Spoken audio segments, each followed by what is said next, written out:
Kami lanjutkan informasi di Kompas Petang, Saudara. Direktur Lokataru Foundation, Del Pedro Marhaen, ditangkap di kantornya pada Senin malam sekitar pukul 22:45 waktu Indonesia Barat.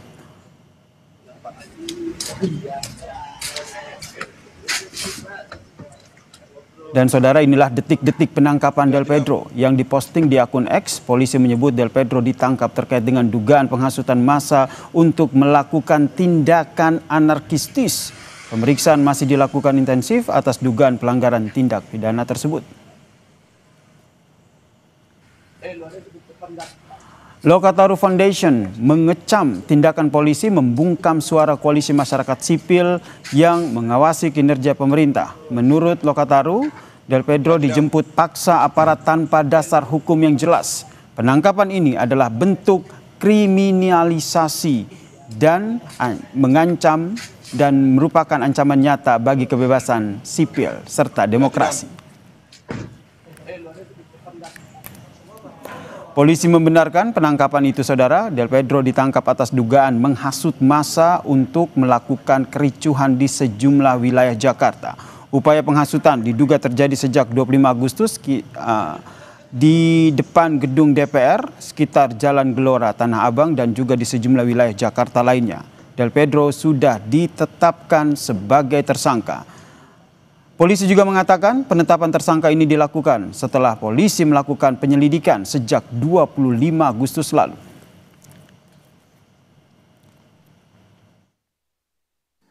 Polda Metro Jaya telah melakukan penangkapan terhadap saudara DMR atas dugaan melakukan ajakan hasutan yang provokatif untuk melakukan aksi anarkis dengan melibatkan pelajar termasuk anak. Ya, jadi anak ini usianya sebelum 18 tahun. Direktur Amnesty International Indonesia, Usman Hamid, meminta polisi segera membebaskan Direktur Lokataru Foundation, Del Pedro Marhaen.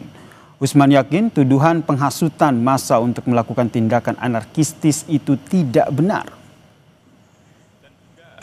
Saya juga komunikasi dengan pihak kepolisian, kenapa mereka sampai ditangkap, apa dasar kepolisian melakukan penangkapan itu. Pihak kepolisian menjelaskan itu terkait dengan pernyataan dan juga postingan dari misalnya Lokataru atau dari blog politik pelajar dan seterusnya yang dipandang polisi menghasut kekerasan atau menghasut serangan kepada pihak kepolisian. Nah, saya masih mempelajari itu postingan-postingan itu, tapi saya menyarankan kepada pihak kepolisian untuk membebaskan segera, karena saya tidak percaya bahwa mereka, orang seperti Del Pedro atau orang seperti misalnya Syahdan, benar-benar ingin memprovokasi masyarakat atau rakyat untuk menyerang pihak kepolisian. Direktur Lokataru Foundation, Del Pedro Marhaen, ditangkap Polda Metro Jaya. Del Pedro sudah ditetapkan sebagai tersangka, saudara, atas dugaan melakukan ajakan hasutan yang provokatif untuk melakukan aksi anarkistis dengan melibatkan pelajar termasuk anak, saudara. Apakah ini upaya untuk membungkam suara koalisi masyarakat sipil? Kami membahasnya bersama dengan Ketua Harian Kompolnas, Mas Arief Wicaksono, dan juga tim advokasi Lokataru Foundation, Mas Fian Alaidrus. Selamat petang semuanya. Selamat petang, Mas. Terima kasih. Saya ke Mas Arief dulu. Mas Arief. Ya, Mas Arief, ini apakah betul penangkapan ini tidak ada kaitannya dengan membungkam suara sipil yang tengah bersuara terkait dengan bagaimana mengaspirasikan suara mereka?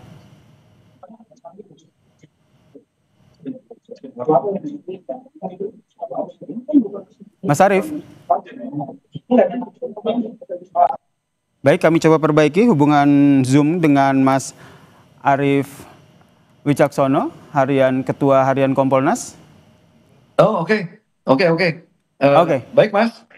Jadi memang berkaitan dengan penangkapan Direktur Lokataru tersebut, kami sudah mendapatkan informasi awal langsung dari Direktur Kriminal Umum Polda Metro. Jadi memang dilakukan penangkapan kemarin tanggal 1 September dan atas tuduhan dugaan sementara pengenaan pasal penghasutan yang diatur dalam 160 KUHP dan juga postingan yaitu Undang-Undang ITE dan termasuk melibatkan pelajar atau anak yang masih belum di bawah umur, masih belum cukup umur. Demikian, Mas. Baik, saya ke Mas Afian. Mas Fian, langkah dari Lokator Foundation, tim advokasinya seperti apa? Pertama, mandi dulu Mas, soalnya belum pada mandi, teman-teman advokasi, lawyer. Yang pertama, karena ditangkapnya malam-malam.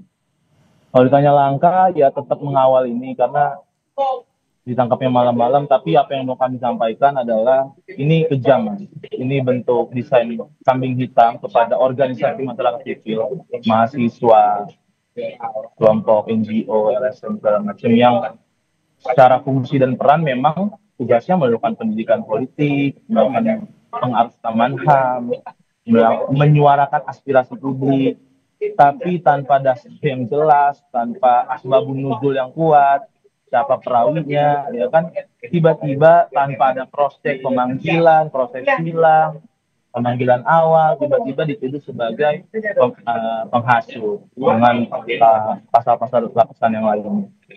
Ditangkap langsung sebagai tersangka, minta penjelasan lebih detail, butuh kuasa hukum, disuruh langsung ke Polda. Saya nggak ngerti Mas, ini gimana responnya? Mungkin harus ada Pak Arief supaya kerjanya lebih masuk. Kalau langkah ya mau gimana Mas? Mereka yang punya hukum, kita kalau ngamuk nanti dianggap penghasutan juga. Tapi ada yang salah dalam cara kerja pendekatan kepolisian ataupun secara luas pemerintah. Aspirasi publik tidak ditangkap, tapi dalam 1 minggu ini kita dalam suasana kebatinan yang lelah untuk ada yang tembak-tembakan, gas air mata, sampai terakhir di dalam kampus, itu udah nunjukin kacau. Universitas itu tempat yang sakral keilmuan tanpa pendekatannya dialog, tanpa kekerasan, tapi saya nggak tahu di kampus itu ada bom apa gitu atau ada ancaman teroris apa sampai harus tembak. Tapi itu poinnya saya mau bilang bahwa sangat kejam menuduh organisasi masyarakat sipil seperti Lokator Foundation. Bahkan kami Lokator Foundation itu mendorong pembebasan terhadap pelajar-pelajar 600 orang. Oke. Kami membuka posko pengaduan. Kami dianggap menghasut. Kami logikanya kacau. Tapi ya begitulah institusi yang kalau pendekatan kalau bahasa reformasi sektor keamanan yang nggak mendekatkan civilian police tuh ya pasti begini. Nah, saya nggak tahu. Udah banyak upaya reformasi Polri, tapi udah banyak pidato-pidato Prabowo supaya ada investigasi transparan, tapi bukan ke situ, bukan introspeksi ke dalam, tapi malah sibuk untuk keluar. Mas Fian, berarti Anda yakin bahwa memiliki bukti untuk mengcounter apa yang dituduhkan oleh polisi ya? Jelas Mas, kita bukan organisasi buatan. Kita jelas serius kerja, punya metodologi, punya paradigma. Oke, saya ke Mas. Saya ke Mas Arief. Mas Arief, sebagai Kompolnas, apa pengawasan yang dilakukan sehingga betul-betul dalam penyelidikan ataupun pengusutan kasus ini tidak ada pelanggaran HAM yang terjadi? Begini, ini kami masih melihat bahwa penyidik di Krim Polda Metro Jaya itu masih melakukan suatu kegiatan penangkapan, tindakan hukum itu masih sesuai dengan koridor. Kenapa? Karena kepada DMR atau Direktur Lokator ini masih diberikan kesempatan seperti misalkan yang bersangkutan bisa didampingi oleh penasihat hukum. Ini masih diberi kesempatan. Kemudian masa penangkapan ini sebetulnya bisa dimanfaatkan oleh yang bersangkutan untuk bisa memberikan klarifikasi apakah betul sesuai dengan pasal-pasal yang dituduhkan. Karena dalam masa ini Pak penyidik pasti akan mencari bukti yang cukup untuk sampai ke tingkat penyidikan. Nah, kalau sudah dapat ke tingkat bukti yang cukup, minimal 2 bukti yang sesuai dengan 184 KUHP, itu ditetapkan tersangka, masih bisa dilakukan upaya hukum, yaitu tadi penasihat hukum itu. Jadi dalam hal ini penyidik masih berbuat sesuai dengan koridor aturan hukum formil yang sudah yang berlaku di penyidikan. Demikian, Mas. Sesuai dengan prosedur ya, menurut Anda ya? Tanggapan aja Mas Fian? Sementara masih. Baik, Mas Fian, menurut Anda seperti apa nih? Kalau menurut Kompolnas ini masih sesuai dengan prosedur penanganan dari penangkapan Direktur Lokataru ini? Nyesel saya Mas belajar hukum Mas, dan pasti mahasiswa hukum nyesel. Ini jelas Del Pedro Marhen ataupun Mujafar bahkan ditangkap di kantin depan Amek sebagai tersangka tanpa ada proses pemanggilan, tanpa ada proses silang, pemeriksaan awal, tidak ada langsung sebagai tersangka. Di mana-mana yang menuduh harus membuktikan. Jangan Del Pedro yang dituduh Del Pedro harus membuktikan apa dalil penetapan tersangkanya. Dan ini berarti sudah melewati proses penyidikan. Saya malas mengingat pasal-pasal itu di KUHP, di KUHP. Penyelidikan kan gunanya menemukan tindak pidana. Nah ini sudah tersangka, berarti sudah ada tindak pidananya, berarti sudah ada bukti permulaan yang cukup. Tapi karena saya bukan tim lawyer, nanti bisa di-cross-check ada beberapa tim lawyer lebih detail. Tapi ngaco kalau bilang, mohon maaf Pak Arief, saya hormat, bilang ini harus dibuktikan oleh Del Pedro masih dikasih kesempatan, bahkan untuk penasihat hukum bukan dikasih kesempatan, itu udah aturan mainnya.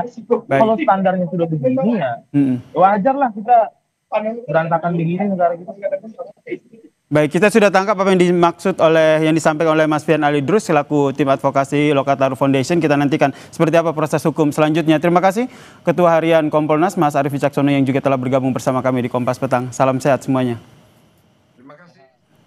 Dan saudara, usai jeda Kompas Petang masih punya informasi penting dan menarik lainnya, diantaranya adalah soal korban jiwa saat demonstrasi di berbagai kota di Indonesia yang bertambah. Komnas HAM mencatat total ada 10 orang meninggal dunia dalam rentetan demo sejak 25 Agustus lalu.